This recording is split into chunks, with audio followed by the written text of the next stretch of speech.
The government of India rolled out E20 Petrol policy as a part of Ethanol Blended Petrol program. But this policy execution has sparked a debate over the concerns arising out of implementation of this program. People are blaming the government over this forceful policy execution, and many car owners have raised the concerns over several issues such as degrading vehicle performance, mileage issue, damages to the parts of vehicles, and increase of maintenance costs. But the government refused all these claims and said all these allegations are misleading and useless. Ethanol is a biofuel or alcohol usually extracted and made from the crops such as sugarcane, maize, and rice. Ethanol is often considered one of the best, most efficient and environment-friendly fuels.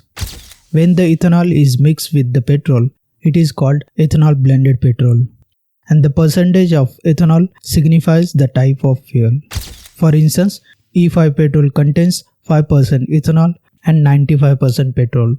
E10 petrol contains 10% ethanol and 90% petrol, and E20 petrol contains 20% ethanol and 80% petrol. India had introduced ethanol blended petrol program in 2003, and we began our journey with 5% ethanol blending. It was mainly introduced with three visions. First, to cut down crude oil imports and reduce oil dependency. Second, support farmers and give boost to the agriculture sector. Third, lower the carbon emissions to protect the environment. Now let's understand them in detail.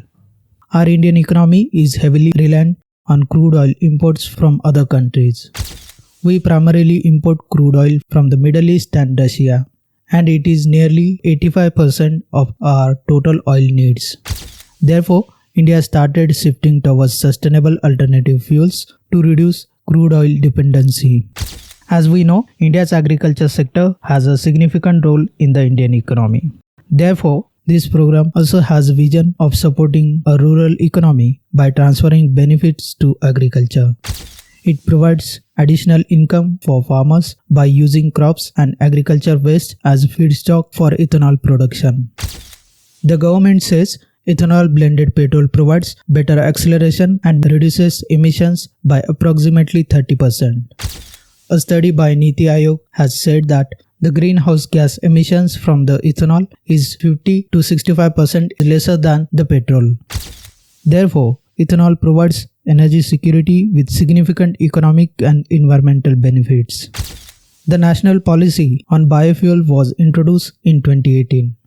It amended and revised the target of 10% in 2022. Later, India's achievement and adoption in ethanol blending encouraged India to set a new vision of 20% by 2030. But India showed astonishing progress and achieved 20% ethanol blending 5 years ahead in 2024-25. Now you may be wondering, has it changed anything on the ground? Let's find it out through actual data. If we observe the data, we will find that India's ethanol blending has increased from 1.5% in 2014 to 20% by 2025. Since the adoption of ethanol blending, India has saved approximately 1.36 lakh crore rupees, and 1.18 lakh crore rupees have been paid to the farmers. And we have successfully cut 698 lakh tons of CO2 emissions. It looks like a successful case study of ethanol blending with full of benefits and win-win situations for all. But when we see the other side of the story, it exposes a completely different reality. A reality filled with many challenges and concerns. Let's understand them in detail. If we check the ground reality, we will find that car owners are not satisfied with this decision of the government, as they are complaining that their car's performance is getting worse. They are facing the problems such as damages to the parts of vehicles, reduction of car mileage, and increase of maintenance cost. The government argues ethanol is safe for the engines and there might be a small drop in fuel efficiency. While clarifying, the government says the performance drop is just 1 to 2% in vehicles adjusted for E20 and 3 to 6% in other vehicles. In support of that argument, Government also shared the tests by Indian Oil, RI, and other labs found no major damages to engines or parts when using E20 fuel. But the ground reality is completely different from the claims. As the car owners said, their car's performance and efficiency is lowering more than the given numbers.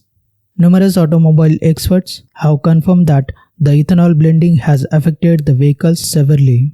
For instance, they have seen rusting in the fuel tanks and supply pipes and damages to the plastic and rubber parts.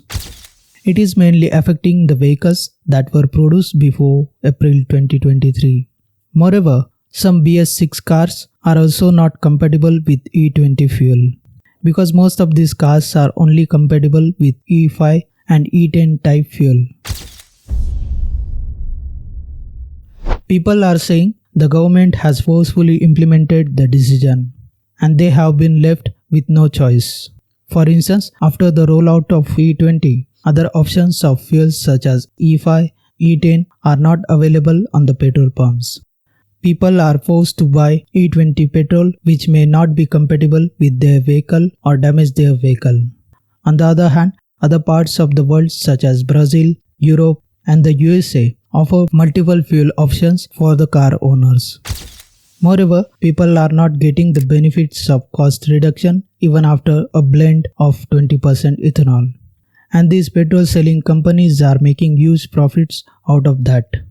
It means the benefits of the government's decision are not reaching to the ground as the government had promised earlier. The government claimed the use of E20 petrol will not impact the validity of insurance cover. The coverage will be unaffected. But the reports confirm many insurance companies are denying the insurance claims for the issues and damages arising out of E20 as it is considered negligent use of the wrong fuel type. The government's quick and mandatory rollout of E20 fuel has left many vehicle owners, especially with older cars, without clear financial benefits or compensation. On the other hand, people are pointing out the conflict of interest in this E20 ethanol blending policy. People highlighted Mr. Nitin Gadkari, the Minister of Road Transport and Highways of India, who played a key role in this policy push, has benefited most from the ethanol blending. It has also raised the concerns of uncertainty of fuel type, which violates the Consumer Protection Act 2019. For instance, people don't get the information on the petrol pump which type of petrol is being provided to them. Consumers are often not informed at the petrol station whether they are filling E20 or E10 fuel. As a result, it is creating confusion and uncertainty about safe option for their vehicle. After considering all these factors, it can be said that India's biofuel drive is one of the significant progressive steps towards sustainable growth. But there is a need to find a comprehensive, effective solution to build a win-win situation for all, including people, companies, and the environment.